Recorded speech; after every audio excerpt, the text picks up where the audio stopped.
It's not a bad thing that the universe grows. I mean, it went from a Big Bang, presumably, to roughly the equivalent of a very, very small atom, through this extraordinary unfolding and growth. And all of it is an increase in consciousness as well. Consciousness, I believe, goes all the way down. I believe there's a little spark of consciousness in atoms, but not enough to, like, let's say, make a movie or watch, have a really good game of bingo or shit like that. Atoms can't do that. But so grows, grows, grows, and all of a sudden you get into vegetative forms, animal forms, and then all of a sudden human beings, and then all of a sudden, theologians. Did you say? And did you say bingo?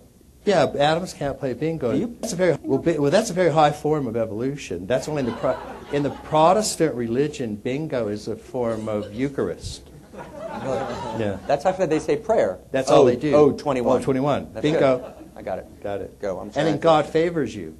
Clearly. That's right. And if you didn't win bingo, it's because you're sinned. Clearly. Then you talk to Jerry Falwell. Praise God. That's right. But it's also one of the religions you can buy your way out, and that's really important. Oh, we've changed that. We can do that. Well, Martin Luther had a few things to say about that. Really kind of did. He did. The problem is, at that point, you're looking at this blog you wrote yesterday, and you're supposed to be omniscient, omnipotent, all good. But again, as he said, you can be any of those two, but you can't be all three. Categorically, you can't be all three at the same time. So that little dilemma right there gave theologians a job for 1,000 years, and it was a good job because they had to kind of figure out how to do that. Now, and that's how to figure out how to make today's blog square with yesterday's, because God is growing up and changing. But you can't abandon God, because if God wrote, whatever you do, these are like 10 commandments, for example, whatever you do, you have to follow these. If you break these, you're going to burn in hell forever. Now, cut, 300 years later, 500 years later, and you're stuck with these 10 rules, and the world's getting much more complex. And you go, okay, what am I going to do with those puppies? Theologian. So you turn to theologians, and what do you get? You just heard.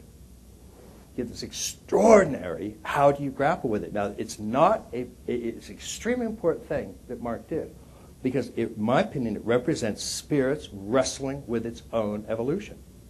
And that's an extremely important. We all do it in our own way. We all absolutely do it in our own way. Brother David shared the fact that he came down to the only thing that can be all powerful is love. And however we wrestle with that, whether you do it theologically or not, you do it every single day of your life. Because there is an intuition in you of something that is all-knowing and all-powerful and all-deep. This radical intuition of ever-present spirit. But guess what? It won't fit into the finite world. That's the definition of the finite world. It's transitory. Like I say, the object comes, stay a bit, torture you, and leave.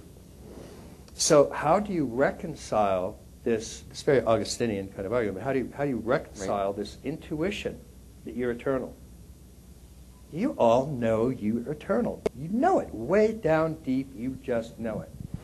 And way down deep, you know that you're plugged into this ever-present, absolutely infinite spirit. And yet, oops, your left toe's dropping off and you got rotten teeth and you're starving, and that doesn't seem to fit. That's the kind of thing we're talking about. Omniscient, omnipotent, and all those are theological terms. We're talking about how do you reconcile these two things? You both know they're true. And that's the dilemma. It doesn't matter what it is that drives you crazy. And what happens is, the reason grasping is a problem is, we take this intuition of perfection and we apply it to finite things. Usually we start doing this in relationships.